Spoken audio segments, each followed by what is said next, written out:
নমস্কাৰ বন্ধুসকল, মই হিৰেন। আপোনালোকক এই ভিডিঅ'টোৰ জৰিয়তে জনাব বিচাৰিছোঁ যে মিথুন ৰাশিৰ ব্যক্তিসকলে এই 2025 বৰ্ষত কেনেদৰে ফলাফল লাভ কৰিব তাৰে সম্পূৰ্ণ তথ্য আপোনালোকক এই ভিডিঅ'টোত আগবঢ়া হৈছে। প্ৰথমে মোৰ চেনেলটো আপোনালোকে ছাবস্ক্ৰাইব কৰি ল'ব, যাতে মোৰ পিছৰ ভিডিঅ'বিলাক আপোনালোকে সহজে লাভ কৰিব পাৰে। লগতে মোৰ ভিডিঅ' যদি ভাল লাগে তেন্তে লাইক আৰু শ্বেয়াৰ কৰিব, কমেণ্ট কৰি আপোনালোকৰ মনোভাৱ প্ৰকাশ কৰিব। এতিয়া আহোঁ মূল বিষয়লৈ। মিথুন ৰাশিৰ ব্যক্তিসকলে এই 2025 বৰ্ষত যি ফল লাভ কৰিব সেই তথ্যবোৰ সম্পূৰ্ণৰূপে প্ৰস্তুত কৰা হৈছে বৈদিক জ্যোতিষৰ ওপৰত ভিত্তি কৰি। গ্ৰহৰ গতিবিধি, গ্ৰহৰ স্থিতি আৰু গ্ৰহৰ যি ফলাফল, সেই সকলোবোৰ গ্ৰহৰ পৰা পাবলগীয়া যি ফলাফল সম্পূৰ্ণ তথ্য আপোনালোকক এই ভিডিঅ'টোত আগবঢ়া হৈছে। আৰু এই তথ্যবোৰ আপোনালোকে লাভ কৰিবলৈ হ'লে আপোনালোকে এই ভিডিঅ'ৰ শেষলৈ মন দি চাব লাগিব, যাতে আপোনালোকে কোনো ভুল নোহোৱাকৈ এই তথ্যসমূহ লাভ কৰিব পাৰে।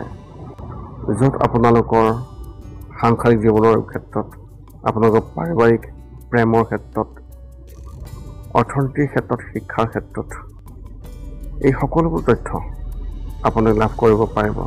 য'ত আপোনালোকৰ কেৰিয়াৰৰ ক্ষেত্ৰতো সম্পূৰ্ণৰূপে বৰ্ণন আগবঢ়োৱা হৈছে। এতিয়া মই আপোনালোকক আগবঢ়াওঁ যে আৰ্থিক দৃষ্টিকোণত, অৰ্থাৎ আৰ্থিকৰ ক্ষেত্ৰত আপোনালোকে কেনেদৰে ফলাফল লাভ কৰিব। অৰ্থনৈতিক দৃষ্টিকোণৰ পৰা চাবলৈ গ'লে মিথুন ৰাশিৰ ব্যক্তিসকলে এই 2025 বৰ্ষত যি ফলাফল লাভ কৰিব সেই তথ্য এনেধৰণৰ যে এই বছৰটো আপোনাৰ বাবে মিশ্ৰিত ফলাফল কঢ়িয়াই আনিছে। বছৰৰ আৰম্ভণিতে দেৱগুৰু বৃহস্পতি মহাৰাজ আপোনাৰ ৰাশিৰ পৰা দ্বাদশ স্থানত থাকিব আৰু তেওঁ আপোনাৰ খৰচ বৃদ্ধি কৰিব। ভাল আৰু ধৰ্ম কামৰ বাবে হ'লেও খৰচ হ'ব। মংগল মহাৰাজে দ্বিতীয় স্থানত অৱস্থিতি হৈ আপোনাৰ আয় বৃদ্ধি কৰিব আৰু শনি মহাৰাজে নৱম স্থানৰ পৰা একাদশ স্থানলৈ দৃষ্টি দিব, যিয়ে আপোনাৰ আয়ৰ উৎস বৃদ্ধি কৰিব। কিন্তু মাৰ্চ মাহত শনি মহাৰাজে দশম স্থানত আহি দৃষ্টি ৰাখিব দ্বাদশ স্থানত, যিয়ে আপোনাৰ খৰচ হ্ৰাস কৰিব। আৰু বৃহস্পতি মে মাহতে আপোনাৰ প্ৰথম ঘৰত প্ৰৱেশ কৰিব। এই সময়ছোৱাই আপোনাৰ আৰ্থিক অৱস্থা শক্তিশালী কৰিব আৰু ক্ৰমান্বয়ে 2025 বৰ্ষই আপোনাৰ আৰ্থিক সুবিধা প্ৰদান কৰিব। ৰাহু নৱম ঘৰত প্ৰৱেশ কৰাৰ লগে লগে দীঘলীয়া যাত্ৰাৰ সম্ভাৱনা থাকিব, যাৰ বাবে টকা খৰচ হ'ব, কিন্তু সেইবোৰে আপোনাক সুখো দিব আৰু আপুনি সুখী হৈ থাকিব। এতিয়া আগবাঢ়িছোঁ স্বাস্থ্যৰ ক্ষেত্ৰত যি তথ্য। স্বাস্থ্যৰ দৃষ্টিকোণৰ পৰা আপুনি এই 2025 বৰ্ষত মিথুন ৰাশিৰ ব্যক্তিসকলৰ ক্ষেত্ৰত যি তথ্য, সেই তথ্য অনুসৰি বছৰৰ আৰম্ভণিতে আপোনাৰ স্বাস্থ্যৰ বাবে এই বছৰটো কিছু দুৰ্বল হ'ব। কাৰণ ষষ্ঠ স্থানত ৰাশিৰ বুধৰ উপস্থিতিৰ বাবে স্বাস্থ্যজনিত সমস্যা বৃদ্ধি পাব পাৰে। ইয়াৰ পিছত সপ্তম আৰু অষ্টম স্থানত বুধৰ ট্ৰেনজিট, সেইবাবেই আপোনাৰ স্বাস্থ্যৰ দৃষ্টিকোণৰ পৰা কিছু দুৰ্বল হ'ব। তাৰ ওপৰত দ্বিতীয় স্থানত মংগল আৰু দ্বাদশ স্থানত বৃহস্পতিৰ উপস্থিতিৰ বাবে স্বাস্থ্যজনিত সমস্যাই আপোনাক আগুৰি ধৰিব পাৰে, গতিকে সাৱধান হওক। অৱশ্যে ভাল কথাটো হ'ল যে মাৰ্চৰ শেষত শনি মহাৰাজে দশম ঘৰত প্ৰৱেশ কৰিব আৰু বৃহস্পতি মহাৰাজে আপোনাৰ প্ৰথম ঘৰত প্ৰৱেশ কৰিব, যাৰ ফলত স্বাস্থ্যজনিত সমস্যা হ্ৰাস পাব। আপুনিও চৰ্বিযুক্ত খাদ্যৰ প্ৰতি আপোনাৰ স্বাস্থ্যৰ যত্ন লোৱাটো উচিত, কাৰণ ইয়াৰ ফলত মেদবহুলতাৰ সমস্যা বৃদ্ধি পাব পাৰে আৰু আপুনিও ডায়েবেটিছৰ দৰে সমস্যাৰ বলি হ'ব পাৰে। দৈনন্দিন কাম কাজ সাল সলনি কৰি সুস্থ হৈ থাকিবলৈ চেষ্টা কৰিব লাগিব। এতিয়া আপোনালোকক তথ্য আগবঢ়াইছোঁ। সেই তথ্য হৈছে কেৰিয়াৰ ক্ষেত্ৰত।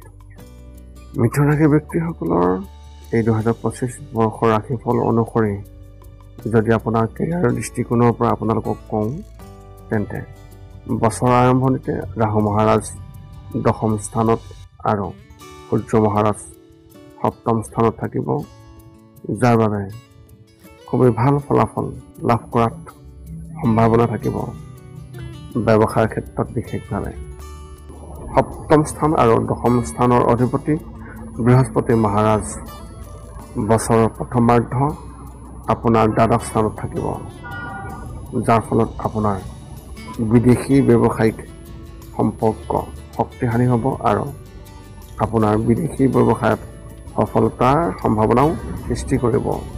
কৰ্মসংস্থাপিত ব্যক্তিসকলেও কামৰ লগত জড়িত ইঠাইৰ পৰা আন ঠাইলৈ যাতায়াত কৰিব লাগিব। লগতে বহিৰাজ্য ভ্ৰমণৰ সম্ভাৱনাও থাকিব। ইয়াৰ ফলত শনি মহাৰাজে আপোনাৰ 10ম ঘৰত প্ৰৱেশ কৰিব, যাৰ বাবে আপুনি গোটেই বছৰটো কঠোৰ পৰিশ্ৰম কৰিবলৈ সাজু থাকিব লাগিব। যদিও ভাল কথাটো হ'ল আপুনি কৰা কঠোৰ পৰিশ্ৰমে আপোনাক সফলতা দিব, তথাপি ক'ব পাৰি যে এই বছৰ আপুনি কঠোৰ পৰিশ্ৰম কৰিবলৈ সাজু হ'ব লাগিব। প্ৰথম ঘৰত বহি থকা বৃহস্পতি মহাৰাজে কামত সফলতা প্ৰদান কৰিব। এতিয়া আগবাঢ়িছোঁ শিক্ষাৰ ক্ষেত্ৰত যি তথ্য। শিক্ষাৰ ফলাফলৰ সম্পূৰ্ণ তথ্য আপোনালোকে জানিবলৈ মন দি শুনিব লাগিব। যদি আপুনি মিথুন ৰাশিৰ ছাত্ৰ ছাত্ৰী, এই বছৰৰ অনুসৰি যি ফলাফল, সেই ফলাফলত বছৰ আৰম্ভণি আপোনাৰ বাবে অনুকূল হ'ব। উচ্চ শিক্ষাত অপৰিসীম সফলতা লাভ কৰাৰ সম্ভাৱনা আছে। আপুনি য'ত পঢ়িব তাত আপোনাৰ প্ৰদৰ্শন প্ৰশংসনীয় হ'ব। সাধাৰণ ছাত্ৰ ছাত্ৰীয়ে তেওঁলোকৰ বুদ্ধিমত্তা অনুসৰি অনুকূল ফলাফল পাব, কিন্তু বছৰৰ আৰম্ভণিতে 5ম স্থানৰ ওপৰত মংগল মহাৰাজ জীৱদিশৰ বাবে মাজে মাজে কিছু বিঘিনি ঘটাব পাৰে। ইয়াৰ পিছত মে' মাহত যেতিয়া দেৱগুৰু বৃহস্পতি আপোনাৰ নিজৰ ৰাশিত প্ৰৱেশ কৰিব, তেতিয়া তাৰ পৰা তেওঁ আপোনাৰ 5ম, 7ম আৰু 9ম স্থানলৈ দৃষ্টি ৰাখিব, যাৰ বাবে শিক্ষাৰ ক্ষেত্ৰখনৰ লগত জড়িত সকলো সমস্যা সমাধান হ'ব আৰু আপুনি এজন দক্ষ ছাত্ৰ হিচাপে নিজৰ স্থান দখল কৰিবলৈ সক্ষম হ'ব আৰু ইয়াত সফলো হ'ব। শিক্ষাৰ প্ৰতিটো ক্ষেত্ৰতে সফলতা লাভ কৰিব। আপুনি নতুন কিবা এটা পঢ়িব বিচাৰিব। ইয়াৰ সমান্তৰালকৈ গুৰুসকলৰ পৰাও আপুনি পথ প্ৰদৰ্শন পাব, যি আপোনাক সফলতা লাভ কৰাত বিশেষভাৱে আগুৱাই যোৱাত সহায় কৰিব। এতিয়া আগবাঢ়িছোঁ আপোনালোকৰ পাৰিবাৰিক জীৱনৰ ক্ষেত্ৰত আপোনালোকে কেনেদৰে ফলাফল লাভ কৰিব। মিথুন ৰাশিৰ ব্যক্তিসকলে এই 2025 বৰ্ষত ৰাশিফলৰ অনুসৰি এই 2025 বৰ্ষটো আৰম্ভণিতে আপোনাৰ পাৰিবাৰিক জীৱনৰ বাবে অলপ কঠিন হ'ব। 4ৰ্থ স্থানত কেতু আৰু 10ম স্থানত ৰাহু মহাৰাজৰ উপস্থিতিৰ বাবে আপোনাৰ পৰিয়ালত সুখ কম হ'ব আৰু আপোনাৰ পৰিয়ালৰ সদস্যসকলৰ মাজত অশান্তি হ'ব। ভাৰসাম্যহীনতাৰ অনুভৱে আপোনাক অশান্তি দিব পাৰে। কেৱল এয়াই নহয়, বছৰৰ আৰম্ভণিতে মংগল গ্ৰহও আপোনাৰ 2য় ঘৰত কৰ্কট গ্ৰহ থাকিব, যিটো তেওঁলোকৰ বাবে নিম্ন ৰাশি। এনে পৰিস্থিতিত কঠোৰ কথা আৰু ভুল বক্তব্যৰ বাবে নিজৰ মাজত উত্তেজনা আৰু সংঘাতৰ সৃষ্টি হ'ব পাৰে। অৱশ্যে মে' মাহৰ মাজভাগত যেতিয়া ৰাহু মহাৰাজ আপোনাৰ 9ম ঘৰলৈ আৰু কেতু মহাৰাজ আপোনাৰ 3য় ঘৰলৈ স্থানান্তৰিত হ'ব, তেতিয়া এই পৰিস্থিতি কমি যাব। শান্তিপূৰ্ণ হৈ পৰিব আপোনাৰ পাৰিবাৰিক পৰিৱেশ। ভাই ভনীৰ লগত আপোনাৰ সম্পৰ্ক ক্ৰমান্বয়ে আন্তৰিক হৈ পৰিব। অৱশ্যে তেওঁলোকৰ কিছু সমস্যা হ'ব পাৰে, গতিকে আপুনি তেওঁলোকক সহায় কৰা উচিত। এইবাৰ বিশেষকৈ দেউতাকৰ স্বাস্থ্যৰ প্ৰতি আপুনি বিশেষভাৱে যত্ন ৰাখিব লাগিব। এতিয়া আহিছোঁ বৈবাহিক জীৱনত আপোনালোকে কেনেদৰে ফলাফল লাভ কৰিব।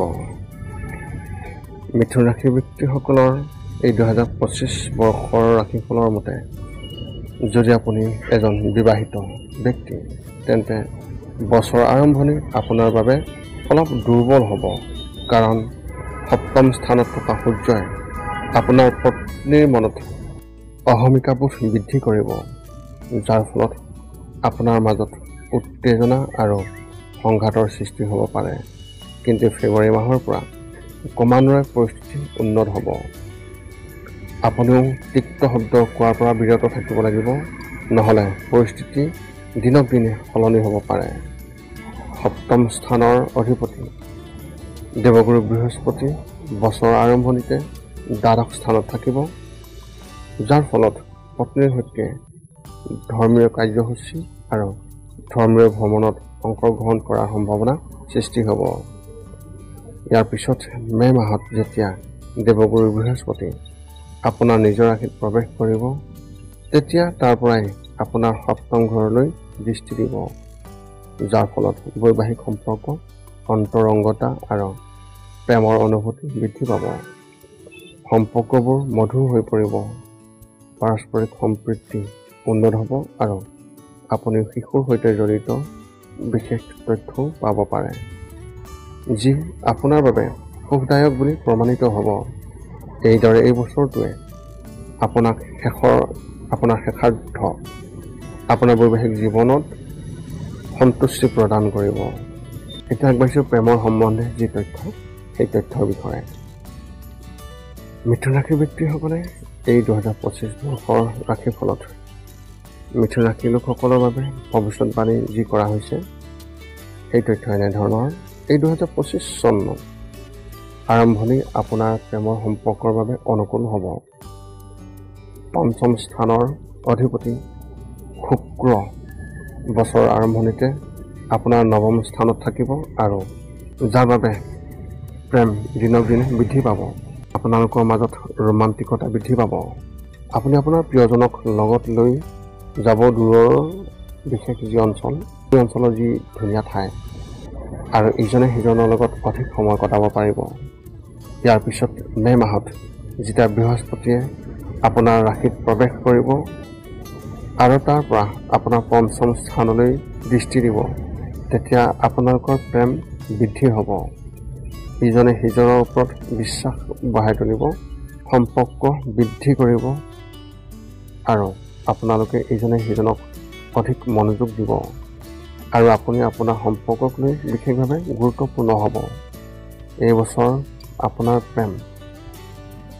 প্ৰেম বিবাহৰ সম্ভাৱনা অত্যন্ত প্ৰবল, অৰ্থাৎ লাভ মেৰেজ। সেয়েহে যদি আপুনি আপোনালোকৰ প্ৰেমৰ প্ৰস্তাৱ পাইছে বা দিছে, তেন্তে আপোনাৰ বিবাহৰ পথ মুকলি হৈ যাব আৰু আপুনি আনন্দৰে আপোনাৰ প্ৰিয়জনৰ সৈতে বিবাহ পাশত, অৰ্থাৎ সেই বান্ধোনত বান্ধ খাই পৰিব। এতিয়া আগবঢ়াইছোঁ আপোনালোকক এই 2025 বৰ্ষত আপোনালোকে কেনেধৰণৰ প্ৰতিকাৰ অৱলম্বন কৰিব লাগিব, তাৰে সম্পূৰ্ণ তথ্য জানি লোৱাটো অত্যন্ত প্ৰয়োজন। 1 নম্বৰ হৈছে বুধবাৰে দুহাতেৰে মাতৃগুৰুক মগু দালি বা বুট আপোনালোকে খুৱাব। 2 নম্বৰত বুধবাৰে আপুনি এটা ৰূপৰ আঙুঠিত ভাল মানৰ, অৰ্থাৎ উন্নত মানৰ পাণ্ডা ৰত্ন শুদ্ধি কৰি আপুনি ধাৰণ কৰিব। 3 নম্বৰ হৈছে শনিবাৰে বিশেষভাৱে সক্ষম লোকক খাদ্য খুৱাই আপোনাৰ কামত থকা সকলোবোৰ বাধা আঁতৰাবলৈ চেষ্টা কৰিব আৰু আঁতৰি যাব আৰু আপুনি সফলতা লাভ কৰিব। 4ৰ্থতে হৈছে শুক্ৰবাৰে মাতা লক্ষ্মী দেৱীৰ মন্দিৰত ৰঙা হিবিস্কাছ ফুল আগবঢ়ালে আৰ্থিক সমৃদ্ধি বৃদ্ধি পাব।